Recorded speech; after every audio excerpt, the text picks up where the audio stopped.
How you doing, Miss Sharon? Good. How are you? Pretty good.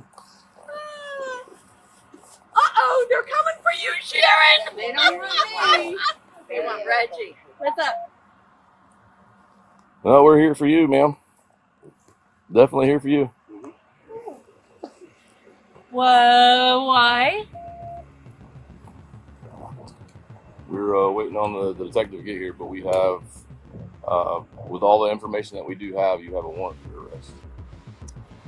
They have to be. Ma'am, we're not. I'm so sorry. No, you're This is Debra Newton, also known as Sharon to many, a grieving mother forced into hiding, or the architect of a 4-decade lie that erased a child from existence.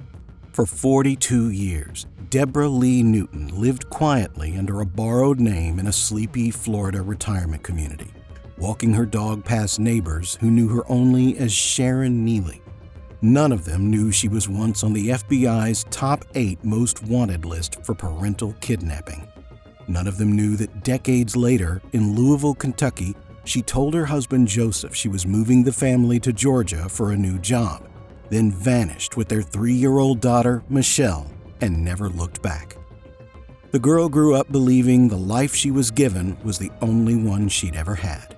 She had no memory of her father, no idea of a nationwide search that had once carried her name and photo into homes across the country, and no clue that missing was a word that applied to her.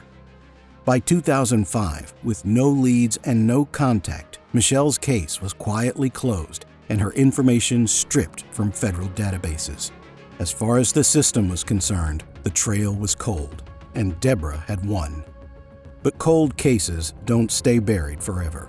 In late 2025, a single Crime Stoppers tip, someone who recognized a face that didn't quite match the name attached to it, cracked open a mystery that had gone unsolved since 1983.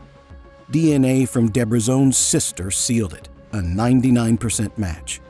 42 years after she disappeared with her mother on a spring day in April, Michelle Newton, now 46, was about to learn that everything she thought she knew about herself was a lie, and that the woman she'd lived beside for years was both the person who raised her and the person who took her.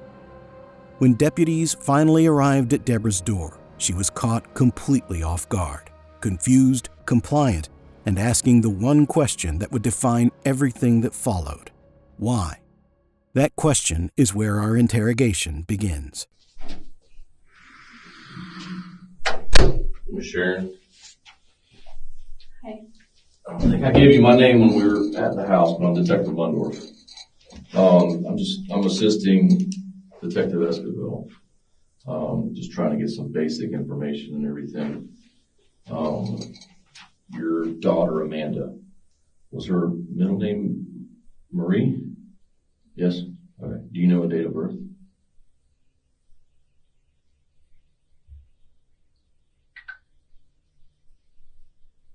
You mean as Michelle?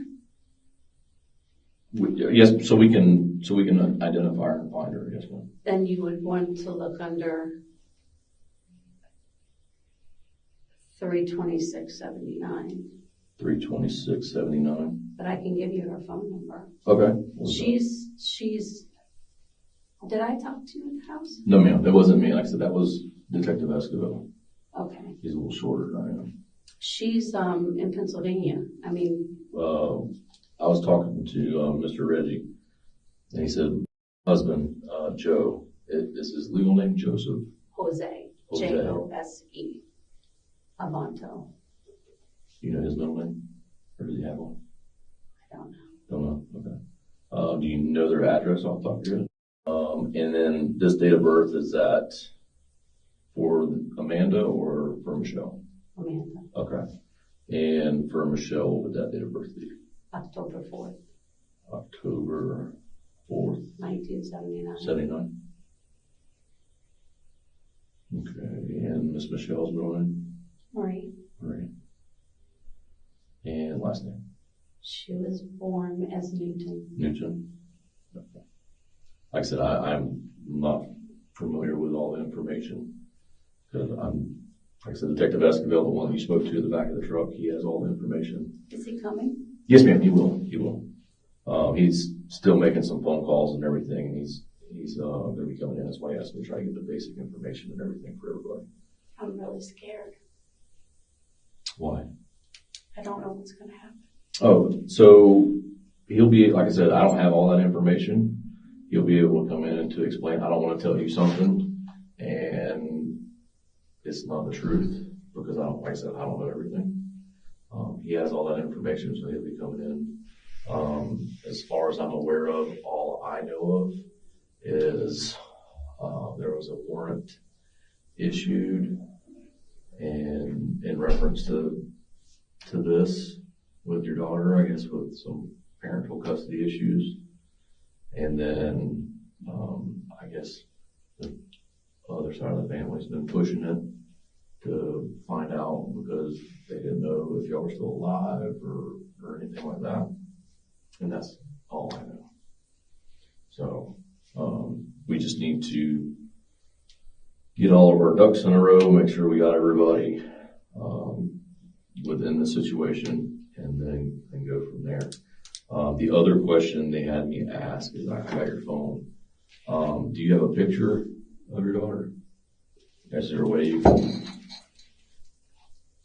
that way I can just like take a picture of your phone with the picture?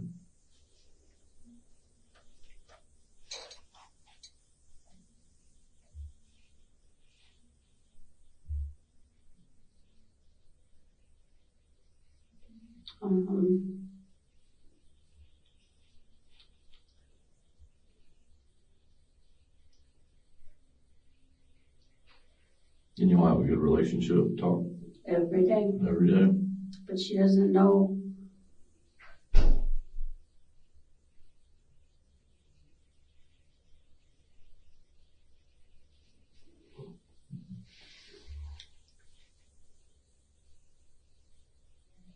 thought it would be here more recent.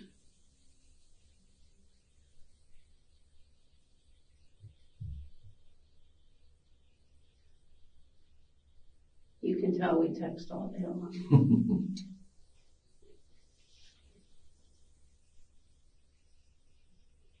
How long do I have to stay here? Oh, that I don't know. I know when Mr. Tony comes in here to talk to you and everything, and then whenever y'all are done talking, then that'll be it.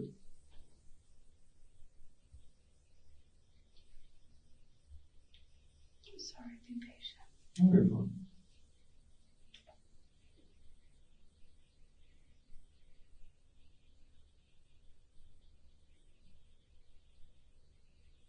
That's not big enough. And you said she has no idea about any of this.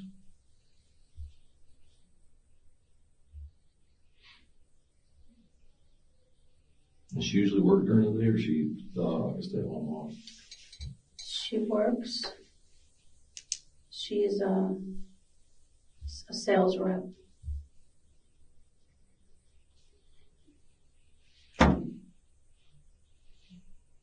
She's pretty.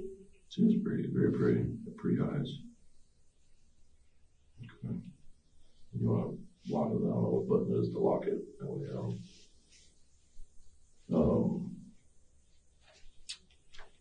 where she is like a medical sales rep, or No, she works for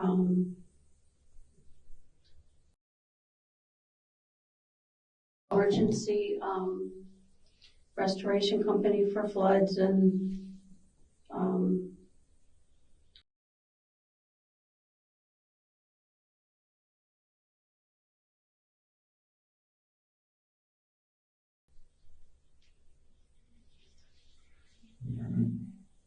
and that's in PA.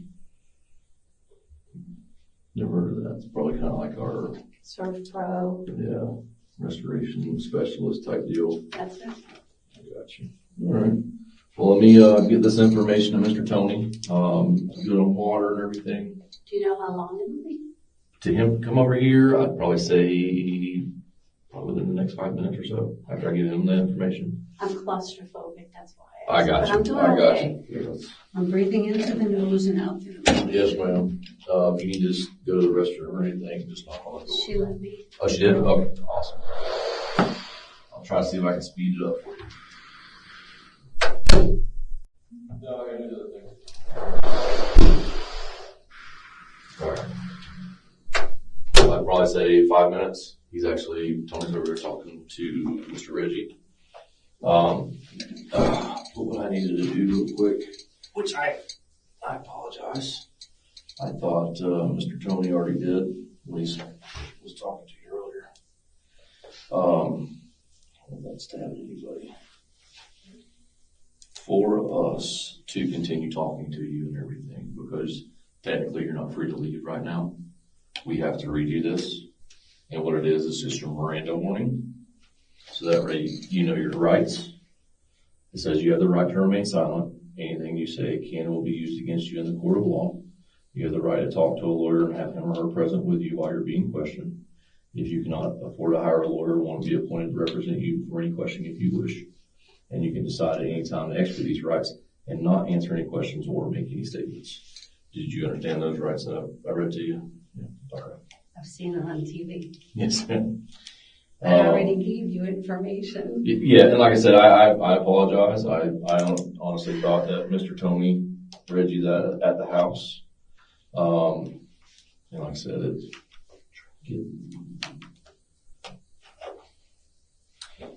It's okay. I just want to deal with this. yes, ma'am. Detective Burndoff opens with disarming small talk, framing himself as a mere clerical assistant gathering basic information, a deliberate softening before the real interview begins.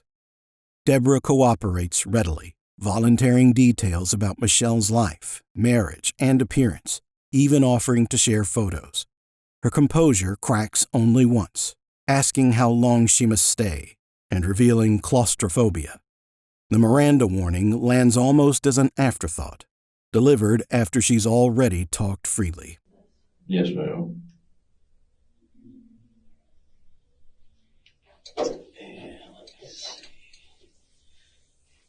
And I just want to make sure I got this information and everything correct too, to the phone number.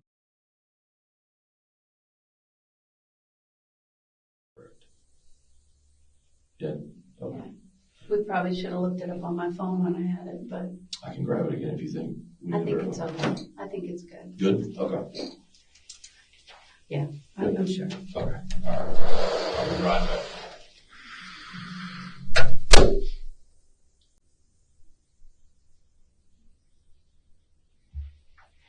Ouch.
Anything you can tell me? We'll talk, yeah, I'll tell you everything. No, my husband, is he okay? He's right there. We'll give you a chance to talk to him here in a little bit. We have a couple questions. Kind of want to start from the beginning. We know you're Debra. The warrant's already been confirmed out of Kentucky. Okay. We're trying to get in contact with Amanda just because she's still considered a missing person. There's a lot of unanswered questions throughout the years. Multiple agencies have been working on this case. The FBI, the U.S. Marshals, multiple Sheriff's Office, the Louisville Police Department. So I want to kind of give you the opportunity to just explain what happened, like how we ended up here today. I don't even know if I can remember all the details. It's a long time ago. But when I was married to him, we got married, I think I was 17, and things were pretty good, but then he wanted some sort of open marriage, and he took pictures of me, and then when I tried to leave, Amanda was a baby. We're talking about Joseph. Yeah. Okay. Joseph, my husband. And he took pictures of me with 2 different men, 2 different times. Not together, but 2 different times. And said that if I left him, divorced him, he would take those films. They weren't videos, they were like film, kind of old-fashioned film. Right. And he would share them and show them to my family, my mom and dad. And so I had an opportunity to run, and I went to Atlanta, Georgia. What year do you think that was?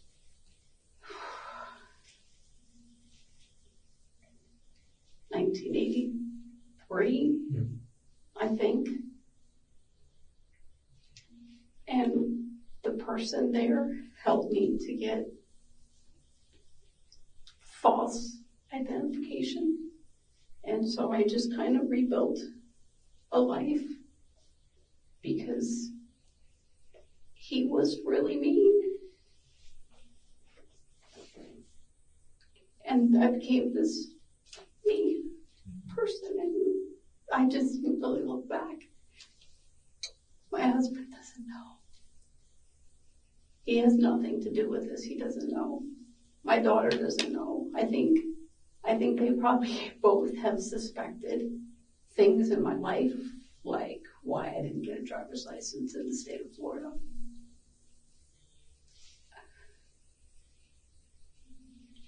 Now, I'm kind of coming into this, like I told you before, I don't know everything. So Joseph was your first husband, correct? And where was this at? Where did y'all originally live? In Kentucky. In Kentucky. Do you remember the city of Kentucky? It was in Louisville. Louisville? Okay. Sorry, I didn't mean to interrupt. I'm kind of trying to get all the information. I never spoke to him again. And when I was kind of going through the process, he said that I couldn't leave him. Okay. What process? Divorce? Or? I wanted to get a divorce because I didn't want to be that kind of person. But I can still remember the 2 men. I can still remember their names. I can still remember that. But he took pictures. How did you leave Kentucky? Like under like a false pretense, or did you? No, I told them I was going to a job in Georgia. I don't know if it was Atlanta or somewhere around Atlanta. I don't remember, but I think it was Atlanta. It was with a trucking company. And then I was going to go down there to work, and he was okay with that. My parents weren't real happy, but he was okay with that. And when I got there, I knew that that's how I was going to get away. How long were you there for?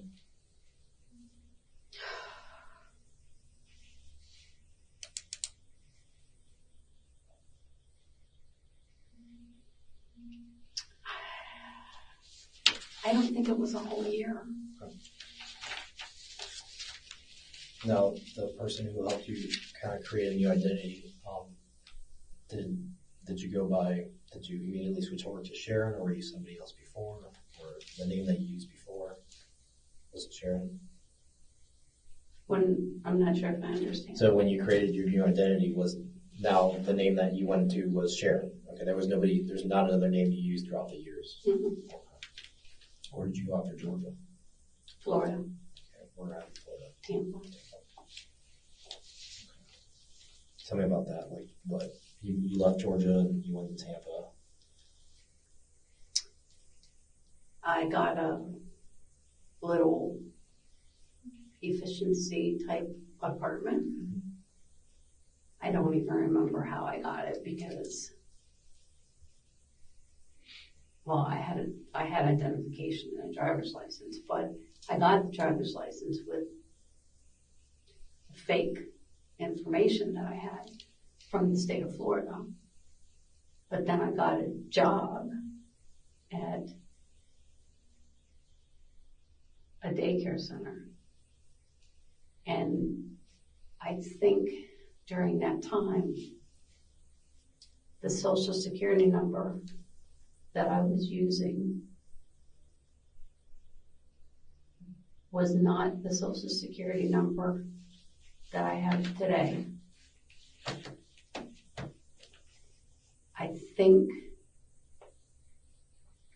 I don't remember why. The detective shifts from clerical rapport building to confirmation. The Kentucky warrant is real, and Amanda remains an active missing person case spanning the FBI, U.S. Marshals, and multiple agencies. He invites Debra to explain how they arrived here. Her response immediately reframes her as a victim, citing coercion and blackmail by her husband to justify fleeing. Notably, her memory proves selective, vague on dates and locations, yet sharply detailed when describing the threats against her, suggesting a narrative crafted to preserve sympathy while obscuring her own agency in the decades-long deception. I don't remember why, but I do remember having to go to the Social Security Administration and getting a Social Security number at the same time I think I got my daughter's. And it was easily done because back then you didn't have to have that number when you were born. But for whatever reason, I seem to remember having a reason to change the Social Security number when I was working at the daycare center. And this is a social you use now?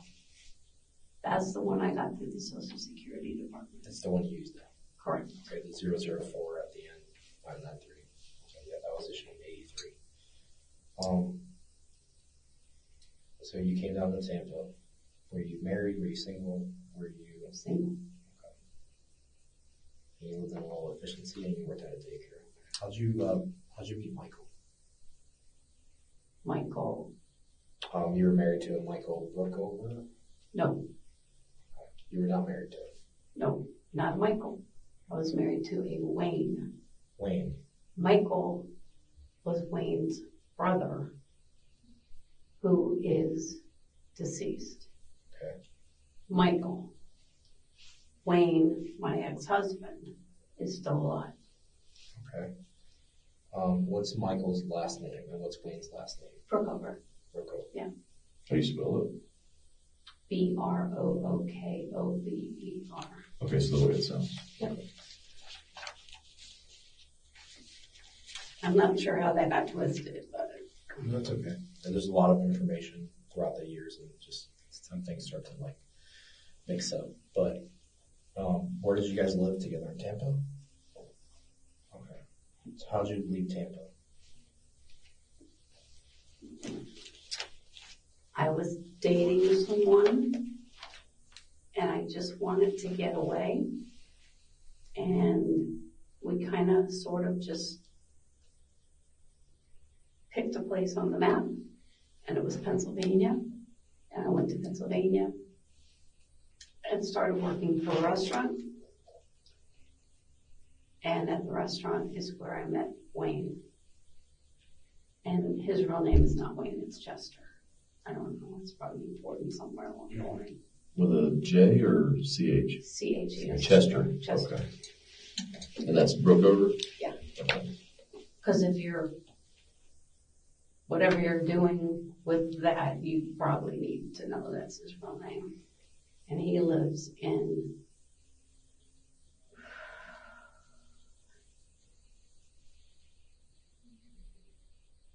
I think it's Virginia.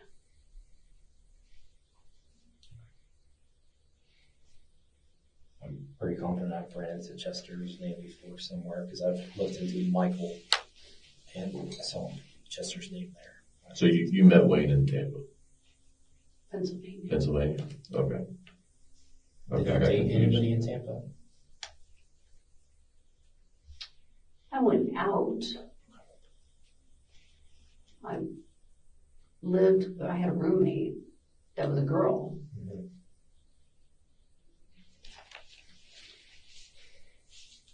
And what year do you think you moved from Tampa to Pennsylvania?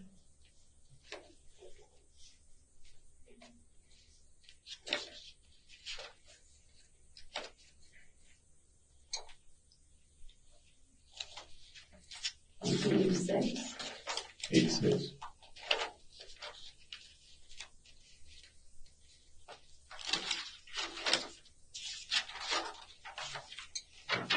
Is this Michael Wayne's brother? Can I get up in the No, I'm bring it to you. I got a lot of paperwork here.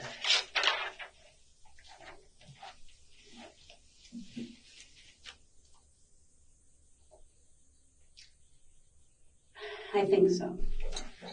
I'm going to say I didn't know him very well. And like I said, he passed away fairly young. I think that's him. He's from Ohio, West Virginia, Ohio. One of those. But there was never any relationship between us. So you moved to Pennsylvania, and that's where you met Wayne. How long were you and Wayne together? I think 10 years. 10 years.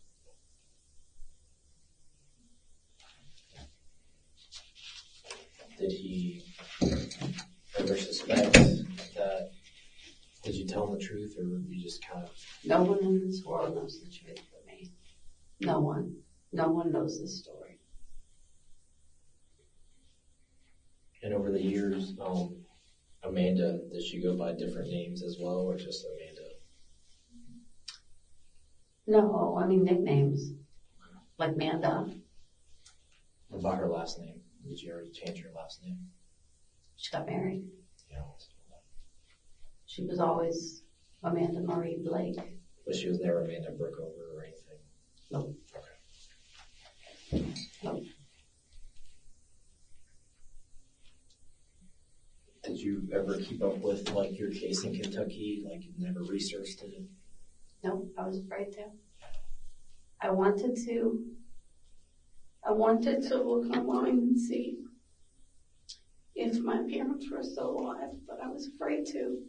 Because I know when you look for things, sometimes there can be little traps out there, and I was afraid to. Did you know there was a warrant out for your arrest back in the 80s and 90s? No idea. I know that what I did was wrong. Now that I'm older and wiser, but I didn't see a way out.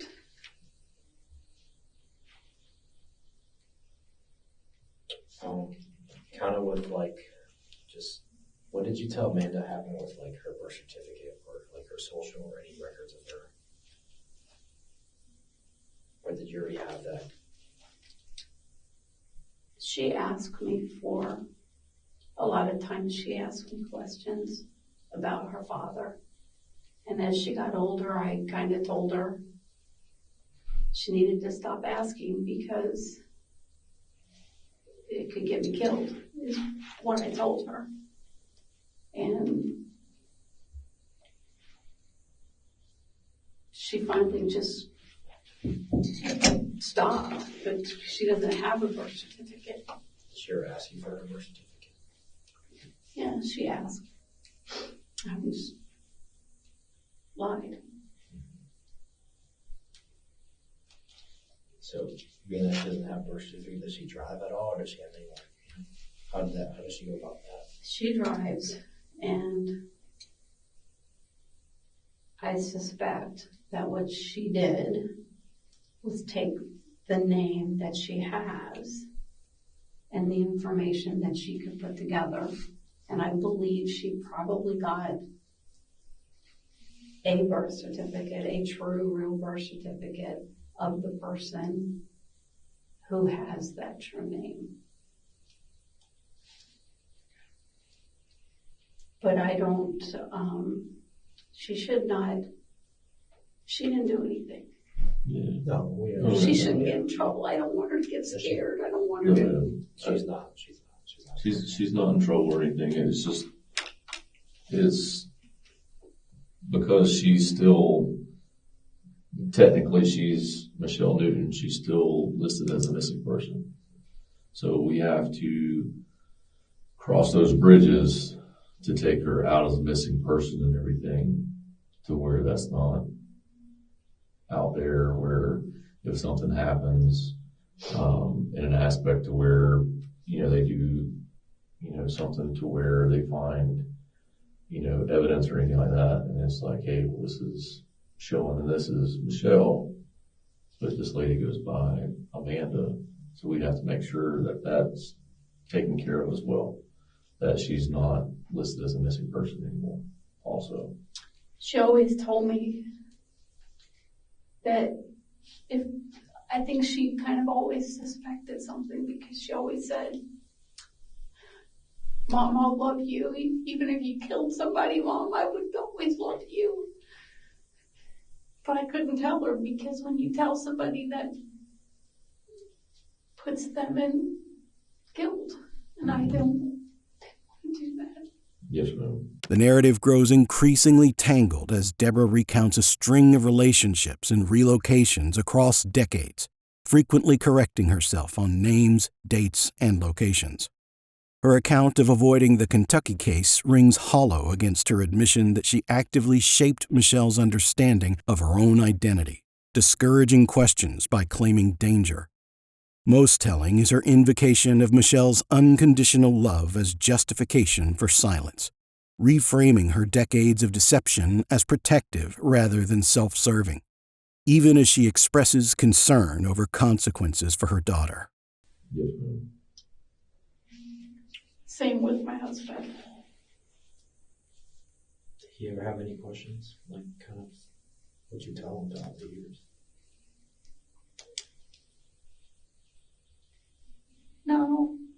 No, I think he was a little frustrated, because I've always driven, and when we came to Florida, my license expired and I didn't get it renewed. And I think he thinks I have a state ID card, because I just told him, which is true, I don't like to drive. I'm scared of driving. Mm-hmm. That's a whole different subject, but it's hard to drive here. So he just loves me so much, I think. He just kind of maybe believed me.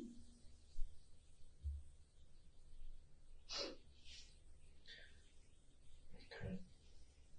Did you, let's kind of go back a little bit. It's kind of a quick question. Back in Georgia, did anybody ever come looking for you, Michelle?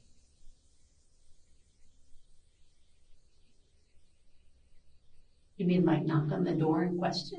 Like Joseph, did he ever come looking for Oh, you? no. Honestly, maybe he was glad with the distance between us because it left him free to do the things he wanted to do, which was be with other people. He did come looking for you guys in Georgia. I guess you found some paperwork there for divorce, and he actually tried knocking on the door to where you guys were living at. Do you remember that at all? Never. And that's kind of two sides. So this is what he said throughout the years back in the 90s, and this is what you're saying. I understand that, but never. Neither did my mother nor my father. I don't know truthfully if anyone had the street address of where I was living at. Mm-hmm. Because it was a house that had a couple of rooms for rent. And I can't even tell you where. Okay, that's what I asked if you remember the street address or anything. I don't. Kind of going back at that time, when you found, or when they assumed that you were going to the job in Georgia, did you go there first and then come back? Yes. Okay.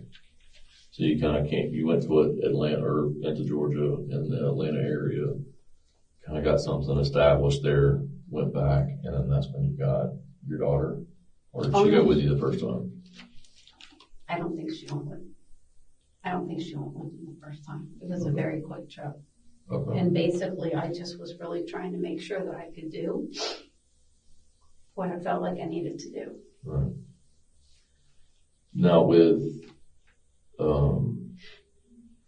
what you were saying that Joseph, with the photographs and everything like that, was there any other type of domestic abuse or anything like that? Anything else going on? Anything physical? Oh, or anything? yeah. Yeah. What all happened with Oh, that? he would hurt me. Yeah. He would hit me. He would hurt me. He would force me. But most of all, it was the threats. But yeah, he pictures was. and everything. Yeah, and there was a time, the biggest thing that I remember that has nothing to do with this, but his family, brothers and sisters, were at the house, and I made spaghetti, and he was coming home from work with one of his colleagues, and they were late, and there was no more spaghetti. Right. Because everybody ate it. And he took a knife and bam, slammed it on the table. And his family was there. His brothers and his sisters were there. I mean, he was not even afraid to show that side in front of his family.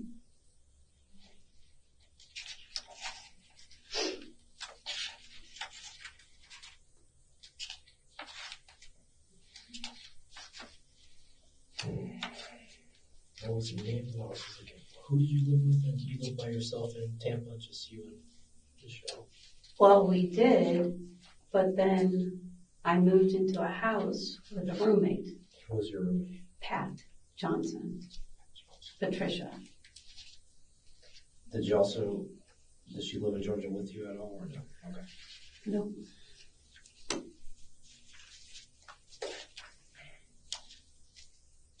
Do you know a Michael Hart? Yes, Okay. Who is he to you? he's the one who helped me get the false identification. Okay. Did he move down to Tampa with you at all or? He did not move down to Tampa with me, but I heard rumors that he did move to St. Petersburg. Okay. No, never lived with him in Tampa. Did any other roommates move down from Georgia? Okay, just Michael. He didn't move with you, but he moved down to that area. I heard that he moved with someone else down to St. Petersburg. I don't know if that's true or not. I don't even know if he's still alive either. And you said you were in Atlanta for approximately a year, around 1983, and then left Tampa to Pennsylvania in 86. I think so. I'm kind of trying to count the years by No, this, that's fine. but the time in Georgia, I don't think it was a whole year. I think I'm left in March or April, and I don't remember being there at Christmas time. I got you.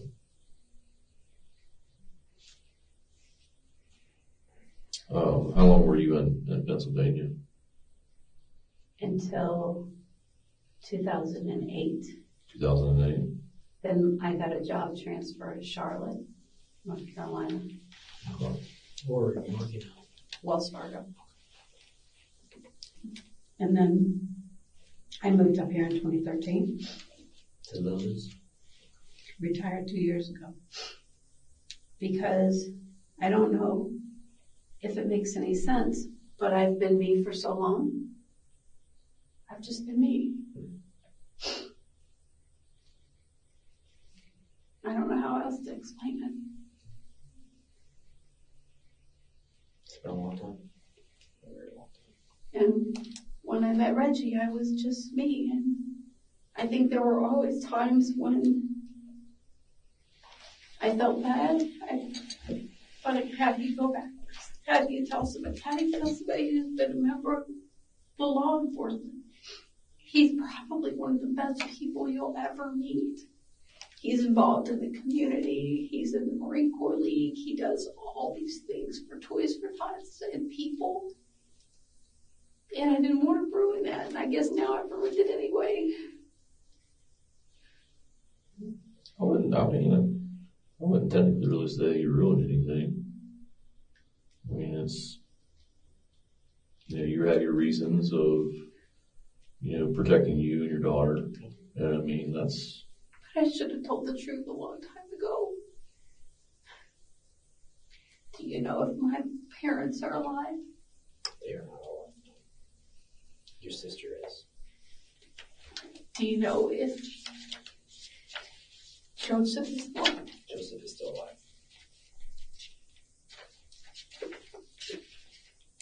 Your sister was made aware that we located you.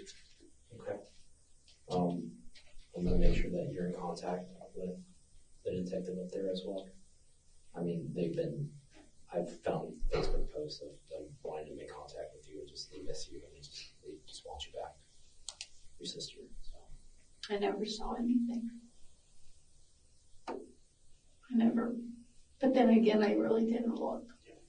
And I know her married name, and I thought about looking to see if she had a family. Was it Spalding? And I know she has a daughter named Jennifer. But that's all I know. And Jennifer is probably 45 years old. Yeah. How did you, throughout the years, how did you enroll Amanda into school? Confronted with claims that Joseph searched for her in Georgia, Debra flatly denies it, despite acknowledging he likely found their address through divorce paperwork, a contradiction she brushes past. Her abuse allegations escalate here, now including physical violence, though delivered with curious detachment via an unrelated spaghetti anecdote. The detective's gentle validation, protecting you and your daughter, seems to unlock genuine remorse, as Debra finally asks about her parents, marking the first moment her composed narrative gives way to something resembling real grief. I don't know what you mean. Like, you didn't need a birth certificate? Just a fake one. Fake one. The name Amanda on it? They just... And was it in Pennsylvania? School? Mm-hmm. She went to first grade in Tampa. And then when we moved, she went to school in Exeter. And then... Is that Exeter? Exeter, Pennsylvania. Oh, Pennsylvania. Okay. And then I bought a house in Reading, and she finished school in Reading and then Catholic school. I was a good mom. I was a good mom.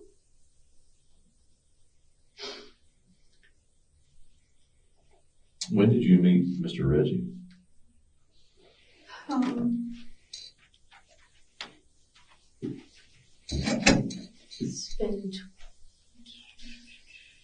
We've been married 23 years, so probably 26 years ago. So 2000. So you're in Pennsylvania. Yeah. So right around 2000. Are you going on 26 years or 25 years? No, we've been married 23 years. 23.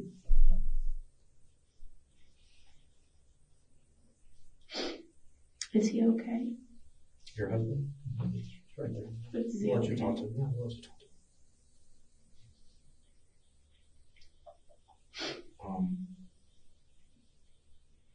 While we're here, she is still considered a missing person, so we are going to have the local police department reach out to her. Would you like to talk to her on the phone? Okay, we'll get that. We'll make sure that happens. Okay. Before they do or after? Unfortunately, it has to be after. She's going to be terrified. So we need to, just because she's still entered as a missing person, visually see her. And then we're going to make sure that it's explained in a way where she understands. She might not understand, but in a way where somebody who's not just a regular patrol deputy who has facts to the case can go to the house and say, hey, this is what's going on. And then we'll let you make that phone call. They're not going to ambush her We're going to make sure that it's not, because this was really scary. Sorry. I would have come to you if I knew. I really would have. I'm not a bad person. I'm just not a bad person. And we're not saying you are. We're not saying that at all, no ma'am. It's just certain things, especially in our profession, we have where people will run I know. and hide and stuff. And I can't do that anymore. I'm too old. And to be 100% honest with you, we were trying to do it in a way to where we didn't really cause attention. But we also wanted kind of the same outcome as you do, to go ahead, resolve this. That way it wasn't another, 15, 20 years of this case remaining open. So that's why we kind of all teamed up and waited, because we didn't want to spook you. And then we were under, as long as you've been in a long time, as Miss Sharon, we didn't want to, scare you or anything in the aspect of where you went higher, deeper hidden, then we couldn't I get wouldn't do this. that. I don't. So, yeah, And when I saw that name on the folder, it was just so much like a knife going through me to see that last name. I mean, that's it. I know that's who it is, but that's not me. I don't want to be that person. which is from what you've told us and everything, and we understand, why. I have a past, and I'm not that person anymore. I had to move away from my family and everything as well. Met my wife here in this county and everything. I'm not from here. So, it's been a better life for me. I didn't do it the same way you did, but, I was able to do that. I'm sure you didn't break any rules like I did. Not to get away, no ma'am. I did break rules. I didn't want to do it that way. Yeah, and we understand that too, because we understand that, it's different from how it is in the 80s and compared to now. We know that back in their domestic violence was not a thing like it is now. A lot of times, back in the day that we noted that a lot of females didn't have a voice. So, but we understand that. I tried when I was in Charlotte to do things like with Dress for Success and domestic violence survivors. Even here, I try to behind the scenes work and donate and stuff because I know what it's like to not have a place to go. I mean, there's just nowhere to go. And it's not perfect now, but we definitely got some of those avenues and everything now. But it's still a work in progress. So. Do you have any questions for us right now? What happens next? Okay, since you do have a warrant for your arrest, okay, we're going to process you and book you. And then, I'm not sure what the timeline is, but Kentucky has a certain amount of time to extradite you back to Kentucky. Okay? You'll have a court hearing, you'll be in front of a judge, but honestly, we don't know what happens after we drop you off. There's a process. Just because you're out of Kentucky, there's legal proceedings, and it's going to be a little bit. What's a little bit mean? How many days did they have to bring her back? Or to extra there? Like 7 days, 10 days, depending on her. So I'm gonna be honest with you. It's gonna be a couple of weeks. I'm not sure if they're gonna, extradite you back to Kentucky. We're not the state of Kentucky. We don't know what they're gonna do. We've been in contact with them. We don't know what they're gonna do. But you're gonna go to the jail today. You do have a warrant, so you're going to jail today. But what does bonding do? You have a bond. That means you have to put up cash in order to get released from jail with a court date. The problem is that we're not in Kentucky. So they would have to extradite you back to Kentucky where they give that bond, correct? I believe in the state of Florida right now, you're held under no bond. So you don't have a bond in the state of Florida. When you go back to Kentucky, you will have a bond. If you post that bond, they'll give you a court date, and then you have to make that court date. Do I get to leave the state of Kentucky? I am not sure. Wow. That would be something where they would explain all that to you, to where, if they had you on like a probation or like a supervised, where you have to speak with a probation officer or anything like that, they can transfer it. But like I said, it's kind of their court with that.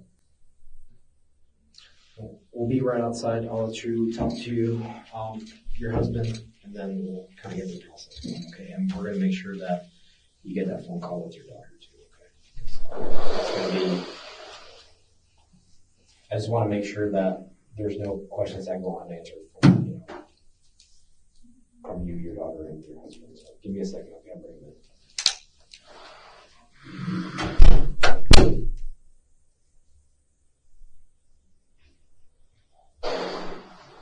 You okay with your husband coming in here?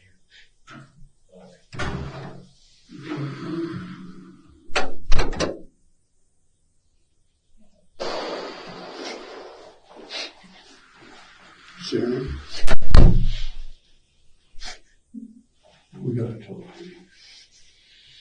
We don't have a whole lot of time, so maybe how to do. I called Judy. I've already asked him for a copy of the warrant and the affidavit of probable cause. What they're telling me now is that if you won't be on board, that you're going to go to Kentucky. If they come for me 7 days, they have 7 days. But they have to hold you for 7 days. And so there's a lot of things I need to know for Kira first and foremost. What do I need to know? Is there any medicines I need to be No giving her? medicines. Her food. It's in the freezer. Okay. Use the ones in the little bowls first. Yeah. And then fill the little bowls when they get empty. There's packages. You cut the package into 8s. Each 8 goes into a bowl. And that's for 4 days. Okay. Write it down. This segment marks a tonal shift. The detective abandons procedural distance for calculated empathy, sharing his own fabricated past to mirror Debra's experience, a classic rapport-building tactic that briefly humanizes the exchange. Debra's emotional defenses crumble, repeating, "I'm not a bad person," while processing the loss of her constructed identity. Okay. Write it down. Okay.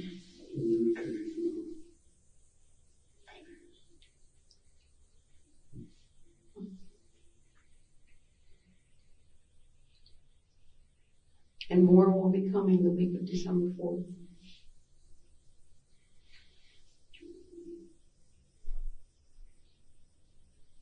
It's 1/8 each time. 1/8 in the morning and 1/8 at night. Okay. Anything else I need to know about her? Just what about an appointment for her hair or anything like that? Yeah, but they'll text me. Okay. And you need to give me the codes to your phone. 2229. Abby. 2229. Yeah. That's the phone code. Anything else that I need to know about the house or the road or anything else? The money's in the savings account, so you have money to use. That was the last of my money. Okay.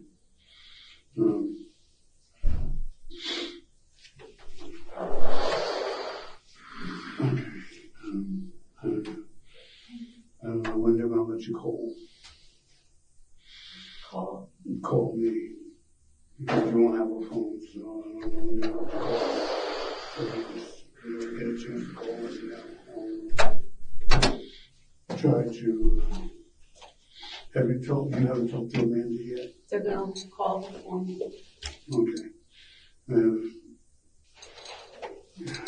don't know what. If she needs to talk to Judy, she can talk to Judy. I don't know if you need to get a public defender over there, a lawyer or something, but they can always call Judy and Judy can work with them. And if not, I can always check with Jess to see if she has any contacts or knows any attorneys in Kentucky. So I don't know. It's a long road. Mm-hmm. What else do you need to tell me? I'm sure they told you everything. I didn't ask a whole lot.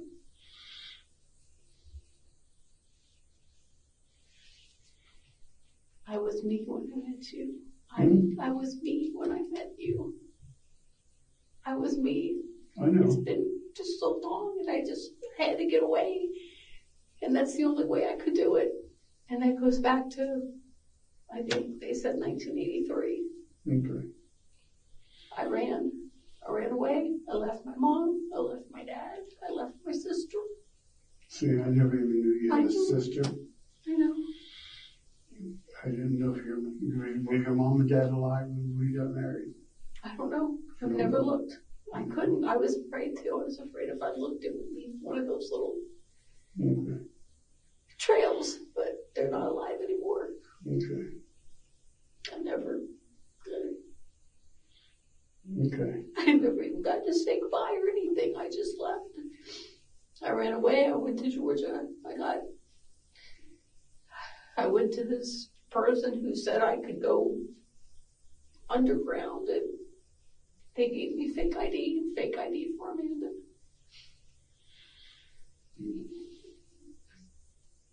I had to do it. Okay. I'm so sorry. I'm so sorry. You're the best person in the world, and I just never wanted to hurt you. But if I told you it made you guilty, and I didn't want to do that to you. Okay. Well, I'll talk to Judy and Reggie tonight. And I'm sure Amanda will probably call. She's going to have She's going to have a hard time. I know. But I think she had some ideas, because when she would ask me for her birth certificate and stuff, I would never give it to her. Because it was fake. Okay, so you don't have a real one for her? No. Okay. I think she got a real one by reaching out to, I think she has a real one, but it's not under her real name.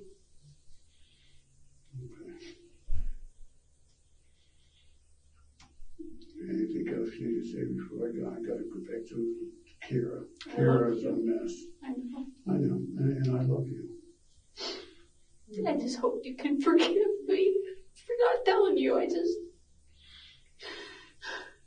couldn't. Okay, I'm so sorry. it's okay. I'm so sorry. Well, we're in your corner. We're going to do whatever we can. Whatever it takes. Judy said already today that, if she needed to fly down here, she'd be here in 3 hours. So, I won't call Jess for a while because Jess is the aggressive one. Judy can talk to people. Jess is just too powerful. Oh, Cheryl, I don't know. avoid her. She'll post it all over Facebook. I want to come home. I know you do. Okay. But they said you can't just get bond and leave here. That has to come from Kentucky. As soon as you're able to postpone, you have to, I guess, is there any way that you can do it, but you need to get me to do it? Do you know the answer? What's that? I'm sorry.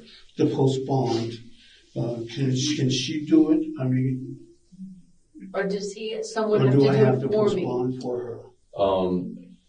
I mean, I've never been in Kentucky, but I know in our jails, Yeah. I know when you do it, you have to have either like a credit card in your possession and stuff like that. And you don't have that in your property at the jail. Usually here, everybody kind of does it outside and helps that way. Because then there's certain things that you can do on the outside that you can't do in jail. Sure. Because you don't have computer access to Google different bondsmen or anything like that. And I think here they only have like a list on the wall. And like I said, and sometimes depending on the bondsman, they want documentation of like collateral and stuff like that too. So, but it just all depends on who you speak with at the bondsman. Judy will have the answer. Yeah, I know. I can do that. I just didn't know. I'm just not familiar with Kentucky. That's good. Nor am I. Just remember with Kira, first day is going to be really rough, and tonight will be really rough. Yeah, I know. She'll get used to it. She'll be all right. She was a mess. She doesn't understand, but that's okay. I'll help her as much as I can. I don't understand, but I know I have to do the right thing now. Yeah, I gotta do the right thing. I told them everything I could. Okay. There's no money. No more secrets. Okay. I just want to come home and work it out. Okay. Well, you don't have to worry about working it out. We'll work to it. What are you going to do about Toys for Tots? I don't know. I just don't know. If I can't get anybody to watch Kira, I just have to tell them they got to get somebody else to do my run. It's almost impossible to get anybody else to do my run. You can get Cheryl Wright to come in and look at Kira. Okay, I don't have her number. Her number's in your phone, Cheryl Wright. And Ellen's got it. Okay, I'll talk to Ellen. I know Ellen sent a text, but I don't know what she said. Okay. Because we just thought this was a joke when they came to the house. I thought it was something to do with the play. Okay. Oh, yeah, I guess I don't know, they'll probably be reaching out to you. So I need to answer your phone. I can't. Yeah. Anything else that I need to know? I'm sure that when you leave, I'll think of 10 things. Mm-hmm. Okay. So when you get a chance to call me, let me know. Do you know his number by heart? Yeah. I'll say if not, I can write it down. When you go home, I would say if I have any electronics, like the Kindle is fine, but I'd take it off the charger. I'll take off the charger. It shouldn't stay there. And your bike shouldn't be. My bike's not charged. Okay. I have 2 pair of biking shorts on.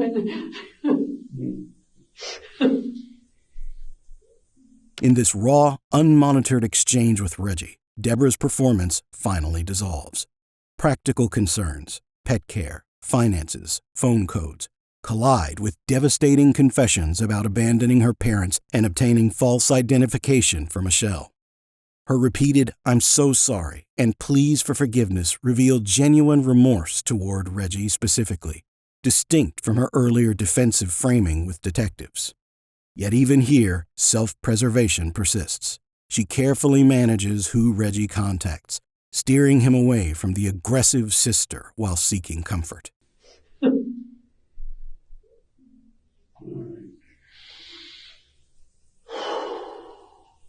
Just tell me I can get through this, please. You'll make it through. Okay, we'll be there when we get done. You'll make it through too. We'll make it through. Kara doesn't get any medicine. She's okay. All right.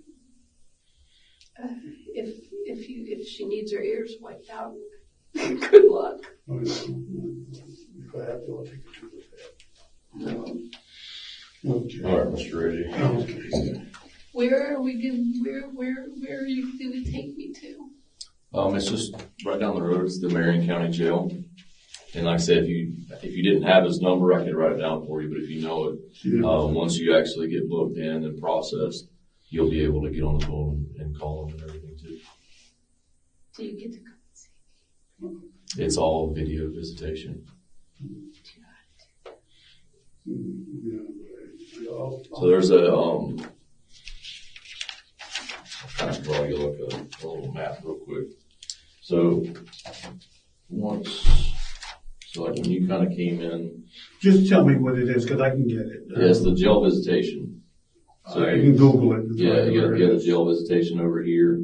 So like this is where we're at right now. Okay. And if you keep kind of going down this road, it kind of goes like this to Highway 27. Okay. And then there's a road that comes to the left, and you'll see like a guard shack where you kind of come in and you go to the left, and the jail visitation's over there. Okay. But you can't see me?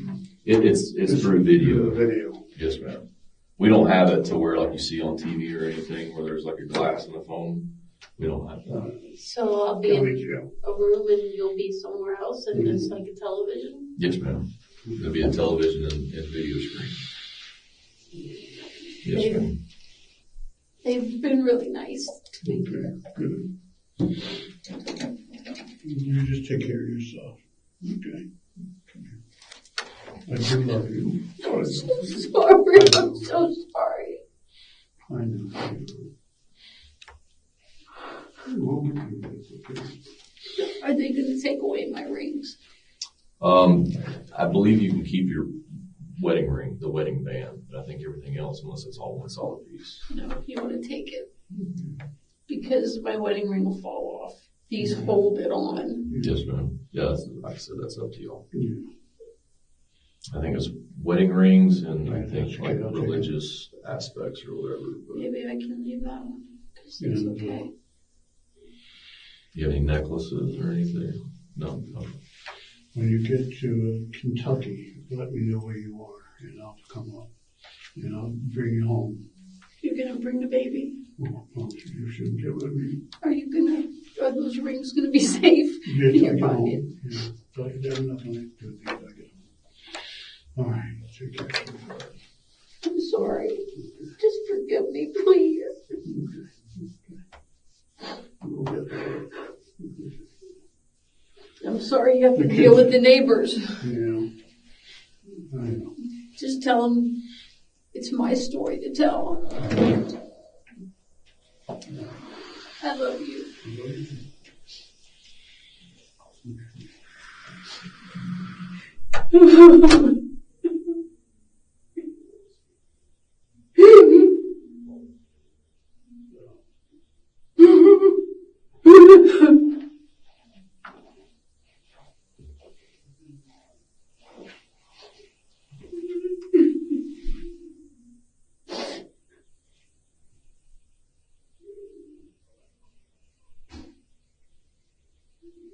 Do you have any other questions or anything? Not yet. We'll get a card. Okay. All right.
we were finally able to get Amanda, Michelle.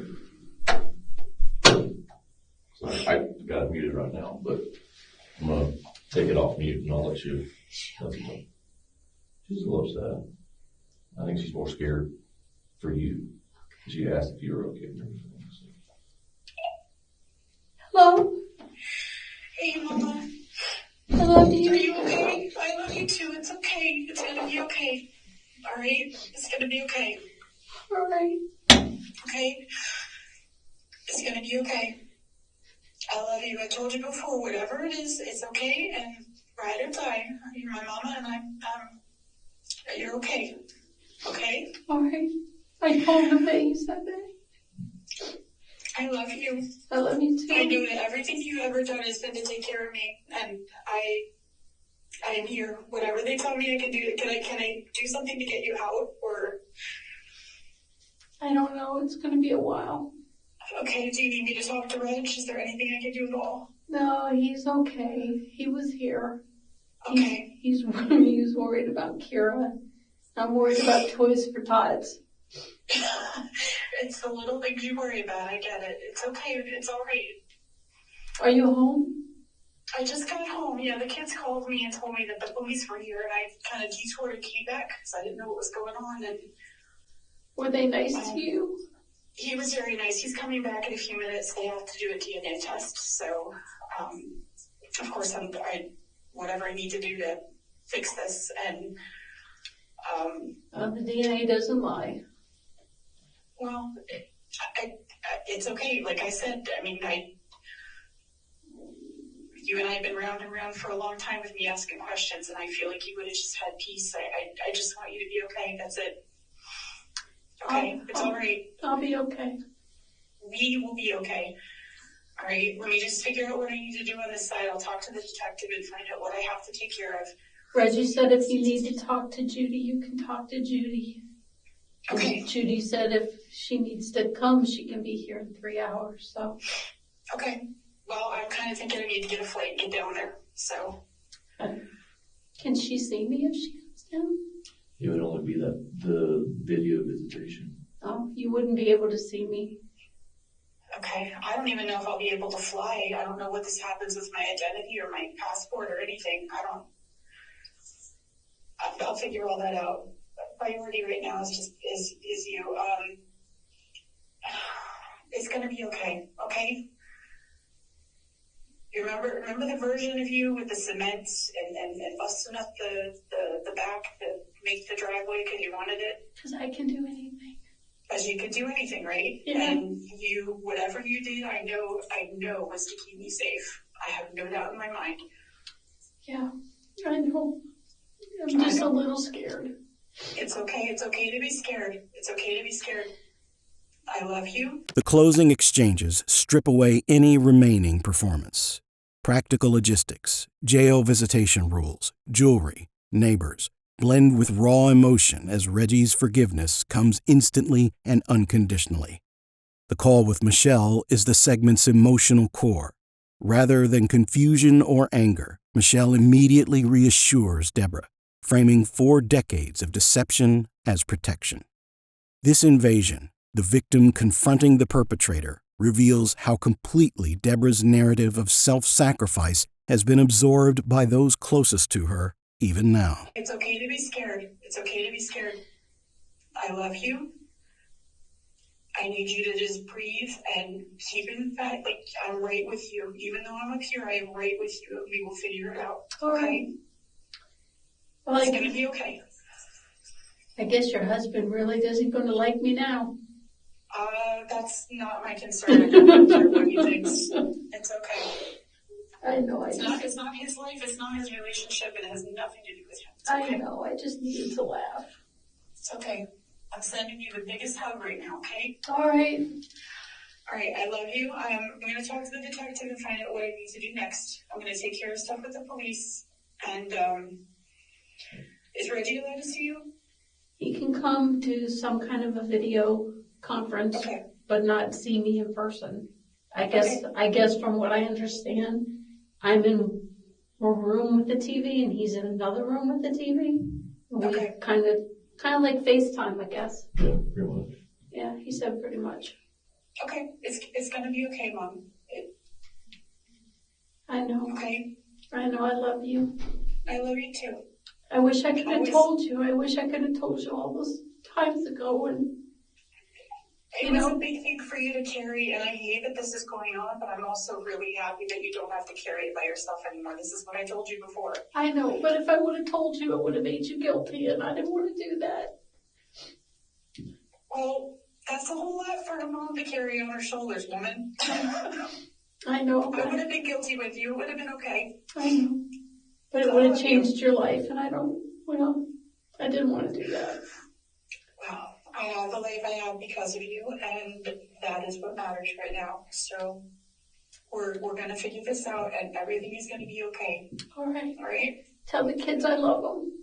I will. All right. I absolutely will. I love you, Mama. Love you too. Bye. Bye.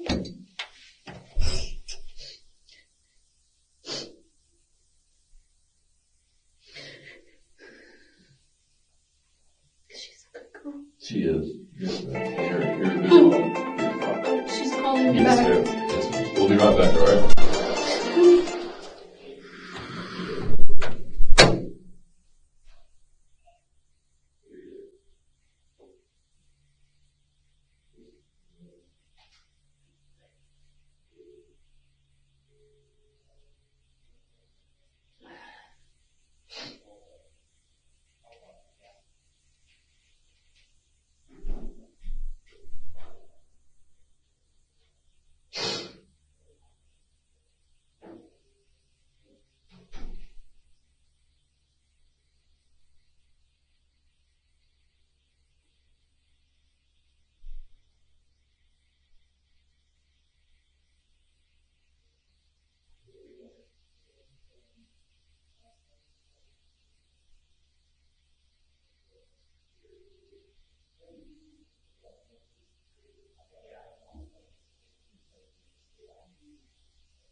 All right, this deputy's gonna take you to the jailhouse, okay? Do you have any questions for me? And then we'll be in contact. If you're there and you have any questions, you can ask for me and I'll go and talk to you over there. So I'll make sure that I'm in contact with your husband. If he calls me, he has any questions, I'll answer them too. And I'm gonna try to give your daughter as much information as I have. It's been a long time. I know there's a lot of things going on, but I want to be as transparent as possible. It's hard to remember a lot of things. It's okay. I don't remember your name. Tony, you can call me Tony. My last name is Esquivel. It's kind of complicated to pronounce, but my name's Tony. Detective Tony, you can call me. Okay? And then when your daughter calls me later or tomorrow, if she has any questions, I'll explain everything to her. It sounded like it went pretty well, so. She's a good girl. She's a really good girl. But I don't know if she wants to come down. I don't know that there's anything she can do here. No, I don't think, not right now. So if you talk to her, try to make her understand that. Mm-hmm. I think it would just be worse. And are you okay with me telling her what you told me about your ex-husband? Okay. All right. Because I didn't get to say much to her. But she understands. She knows. She knows I wouldn't do it if she knows. Stephanie's going to handcuff you in the front. It's just our policy. And then we'll get the process going, okay? All right. Just don't make them so tight.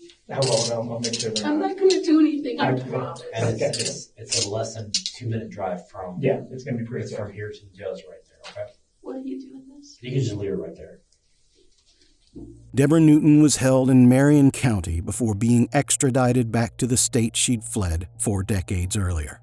On December 9th, she stood before a Kentucky judge to face the custodial interference charge, a felony with no statute of limitations, meaning the 42 years she spent as Sharon had bought her nothing but time. In the courtroom sat the family she'd run from, Joseph, the husband she'd accused of cruelty, and Michelle, the daughter she'd kept in the dark. Debra pleaded not guilty, setting the stage for a trial that would force her carefully maintained story, abuse, blackmail, a desperate escape, into the light of cross-examination and 4 decades of evidence. But the real ending wasn't written in a courtroom. It was written in a phone call, hours after her arrest, when Michelle told her mother that whatever she'd done, it was forgiven, because it had been done out of love. For Joseph, the ending came the moment he saw his daughter's face again, the angel he'd never stopped searching for.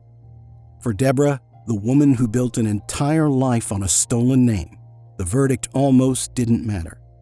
The secret was the only thing she'd truly been running from, and now, for the first time in 42 years, she had nothing left to hide.